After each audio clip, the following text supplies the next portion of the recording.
자산과 투자에 대한 이해 2부. 제11강 자산의 종류, 투자 대상. 제12강 투자 기준, 수익률, 안정성, 확실성, 기간. 제13강 자산의 가치 비교와 재무적 투자 결정. 제14강 채권 투자의 실행. 제15강 주거와 내 집 마련, 부동산 투자의 실행. investment.liveclass.com 행복한 금융투자 강사 류상혁. 제13강 자산의 가치 비교와 재무적 투자 결정. 자산의 가치 측정은 원가법, 미래 현금 흐름의 현재 가치를 측정하는 방법, 거래 사례 비교법을 사용한다. 1. 원가법. 원가법은 자산을 형성하기 위해 투입된 금액을 계산한 것이고, 회계적으로는 장부가이다. 그런데 이 원가는 시간의 지남에 따라서 지금의 가치와 괴리가 발생하게 되는 단점이 있다. 이 거래 사례 비교법, 측정하고자 하는 자산과 비슷한 자산의 가격을 비교하여 측정하는 방법이다. 주식의 경우에는 시장에서 거래되고 있는 가격을 그대로 사용하면 된다. EV, 엔터프라이즈 밸류 기업 가치. EBITDA, 이자, 세금, 감가상각비, 그리고 무형자산 상각비 차감 전순이익. EV는 시가총액 더하기 괄호 열고 부채 빼기 현금 및 현금 등가물 괄호 닫고 를 측정하고 EV 나누기 EBITDA. 가 비슷해지는 수준에서의 상장 전 주가를 측정할 수 있다. 3. 미래 현금 흐름의 현재 가치 측정 방법. N기간 동안 일어나는 모든 현금의 흐름, 손익을 측정하고 각각에 대해서 할인율 또는 이자율을 적용하여 할인하여 반영한 것을 모두 합산하여 측정한다. 제14강 채권 투자의 실행. 채권 투자의 실행 과정. 생애재정계획, 라이프 파이낸셜 플랜에서 자금의 용도가 미리 정해지지 않은 저축 투자 가능 금액을 매년 구한다. 이 자금들 중에서 1년 이상의 자금을 구분한다. 1년 이상의 자금 중에서 5년 이하의 자금과 5년 초과 자금을 구분한다. 전체적으로 보면 회사의 부가가치가 자기 자본이 몫과 타인 자본, 대출, 채권 발행의 몫으로 나눠서 배정된다고 할 수 있다.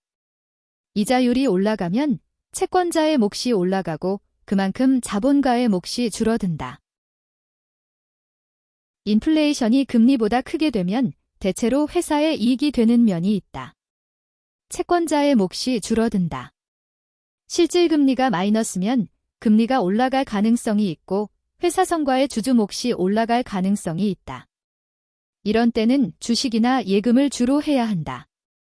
인플레이션보다 금리가 높게 되면 회사의 타인 자금 조달 비용이 올라가고 채권자의 몫이 커진다. 이런 때는 주식의 비중을 줄이는 것을 고려해야 한다. 특히 이런 경우에는 부동산 투자가 불리하다고 할 수 있다. 장기적 평균 금리의 수준보다 현재의 금리가 낮은지를 고려한다.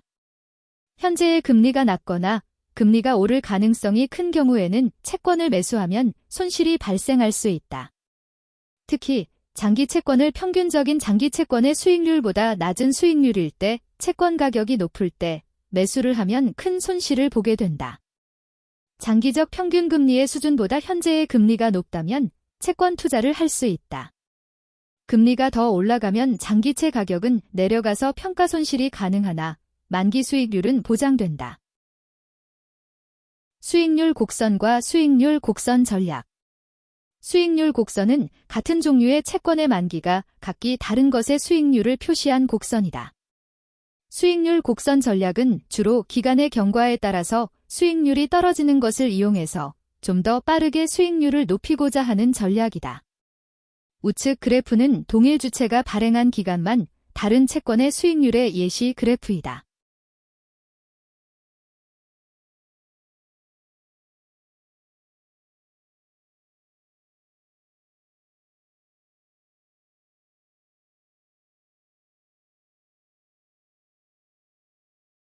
채권으로 연금 만들기 사례와 기간 분할 매수의 효과.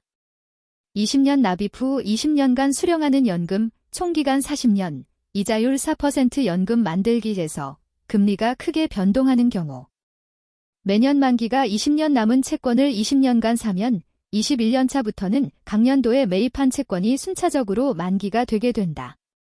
실질금리 플러스인 상황에서 금리가 예년보다 높은 수준인 6%인 경우를 생각해보자. 이 경우에 20년간 분할 매수를 하는 경우에는 금리가 중간에 12%로 오른다고 해도 큰 손실이 나지는 않는다. 만기 수익률이 보장되기 때문이다. 장기간 투자를 할 수 있는 자금이라면 장기 분할 매수는 매수 수익률 이상의 기회를 갖게 되는 것이다.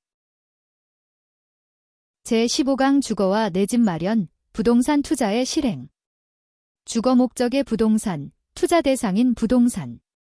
나와 가족의 주거와 투자용 주택은 비슷하면서도 다른 측면들이 많이 있다. 주거는 나의 삶에 있어서의 긴 기간 동안 적절한 비용으로 주거 수요를 만족시키는 것이 목적이다. 한편, 부동산 투자는 적절한 수익성이 뒷받침되어야 하고 다른 투자 대상에 비해 유리해야 한다. 부동산은 매매와 임대인데 임대소득이 없는 부동산은 상대적으로 훨씬 더 위험하다. 합리적인 부동산 가격. 아파트의 가격은 토지가 입지와 주변 환경, 교통과 건축비로 나누어 볼 수 있다. 수요적 측면에서 어떤 광역지역의 아파트 가격은 거기 살고 있는 사람들의 소득에 비례할 것으로 볼 수 있다. 건물의 수명이 60년으로 보고 건축비는 전용 84제곱미터의 건축비는 제곱미터당 400만 원으로 보면 3억 3,600만 원이다. 보통 이 정도 건물에 사는 가구는 4명이 살고 부부와 2자녀가 산다고 하자. 2자녀는 1인당 평균 25년을 이 아파트에서 산다면 연인원 개념으로는 2 곱하기 60년 더하기 2 곱하기 25년으로 170년 정도가 된다. 부부가 평생 동안 23억 원 정도를 번다고 했을 때 주거비 지출이 40%면 9억 2천만 원이고 주거비 지출이 30%면 6억 9천만 원이다. 2024년 5월 17일 기준 서울 아파트 가구당 평균 매매 가격은 12억 9,921만 원으로 직전 최고가인 2021년 13억 7,147만 원의 94.7% 수준인 것으로 집계됐다. 2023년 8월 31일 KB국민은행 조사에 따르면 이달 전국 아파트 평균 매매가는 4억 9,644만 원으로 2022년 6월 도억 6,184만 원, 이후 1년 2개월 만에 처음으로 상승 전환했습니다. 자료 출처 SBS 뉴스. 최근 은행 대출금리는 5.1% 퍼년으로 볼 때 대출금리로는 월 146만 원 수준이고 예금금리로 봐서는 3.7% 퍼년으로 볼 때 109만 원이다.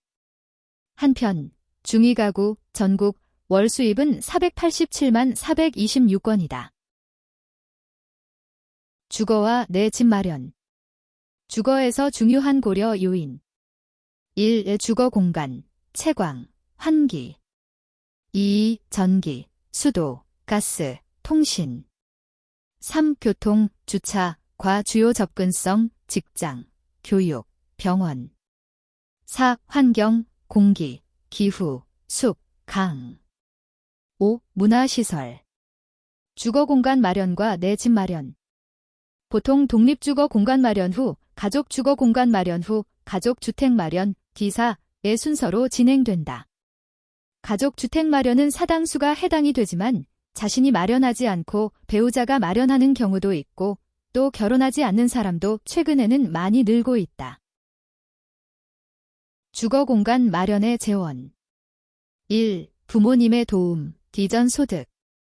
2. 자신의 급여를 축적하고 사업소득을 축적. 3. 국가의 지원정책. 4. 대출. 부동산 투자.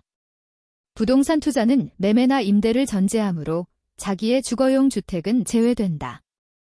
주거용 주택은 주택가격이 올라서 양도차익이 발생했다 하더라도 매매 후에 다시 대부분 주택을 구매해야 한다. 다만 노후를 위해서 더 싼 주택으로 이사를 하거나 전세로 가는 경우에는 투자에 관한 측면도 고려될 수 있다. 부동산의 개발 대상 전체를 개발해야 하기 때문에 최소 투자 규모가 다른 자산에 비해서 비교가 안 될 정도로 크다. 투자 대상으로서의 부동산. 가, 임대 수입, 현금 흐름. 2는 부동산. 나, 원금과 수익을 분배하는 부동산 금융상품, 리츠, 리얼 이스테이트 인베스트먼트 트러스트. 다 시세 상승이 대부분이고 임대 수입이 거의 없는 부동산. 부동산 투자에 들어가는 주요 비용. 가, 매입자금, 부동산담보대출, 금리의 영향을 받는다. 나, 취득세, 중개비용, 조사비용. 다, 유지, 관리, 수선비용. 라, 양도소득세. 마, 유동성 부족. 바, 나눠서 팔기 어렵다. 대중들은 과거 10년, 20년의 영향을 계속 받는다.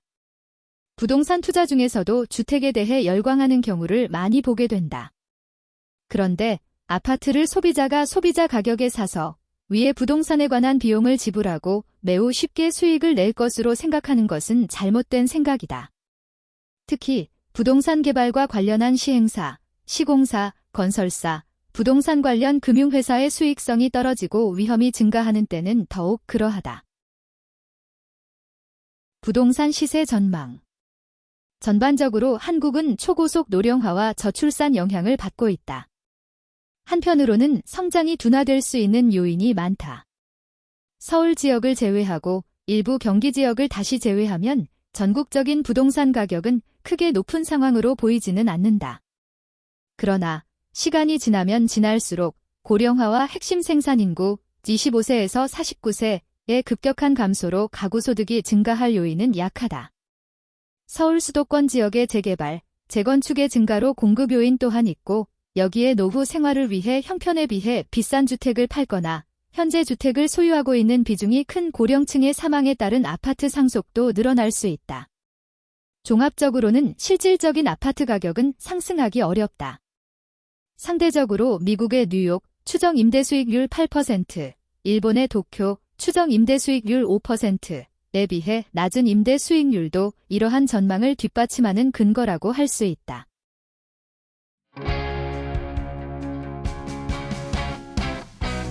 본 영상의 상세한 설명은 다음 강의에서 들으실 수 있습니다. investment.liveclass.com 라이브클래스 행복한 금융투자 강사 류상혁